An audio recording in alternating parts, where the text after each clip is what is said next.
చైనాలో Shanghai Pudong విమానాశ్రయంలో భారత మహిళకు వేధింపులు ఎదురయ్యాయి. అరుణాచల్ ప్రదేశ్ చైనాదే అంటూ తన భారత పాస్పోర్ట్ను గుర్తించేందుకు ఆ దేశ అధికారులు నిరాకరించారని ఆరోపించారు. ఈ మేరకు జాతీయ మీడియా కథనాలు వెల్లడించాయి. నవంబర్ 21న పెమా అనే మహిళ లండన్ నుంచి జపాన్కు వెళ్లే విమానం ఎక్కారు. అయితే ట్రాన్సిట్ హాల్ట్ కోసం అది చైనా నగరం షాంఘైలో దిగింది. అక్కడ తన పాస్పోర్ట్ను అధికారులు తనిఖీ చేశారని ఆమె చెప్పారు. అందులో తాను పుట్టిన రాష్ట్రం పేరు అరుణాచల్ ప్రదేశ్ అని ఉందని వెల్లడించారు.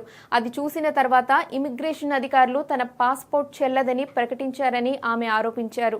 తనను ట్రాన్సిట్ ఏరియాకే పరిమితం చేశారని, మళ్లీ టికెట్లు బుక్ చేసుకోనివ్వలేదని, చివరకు ఆహారం కొనేందుకు కూడా అంగీకరించలేదన్నారు. యూకేలోని ఫ్రెండ్ ద్వారా షాంఘైలోని భారత దౌత్య కార్యాలయాన్ని సంప్రదించిన తర్వాతే తనకు సహాయం అందిందని పేర్కొన్నారు.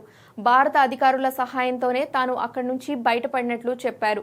అలాగే దీనిపై తాను ప్రధాని మోడీకి, ఇతర సీనియర్ అధికారులకు లేఖ రాసినట్లు చెప్పారు.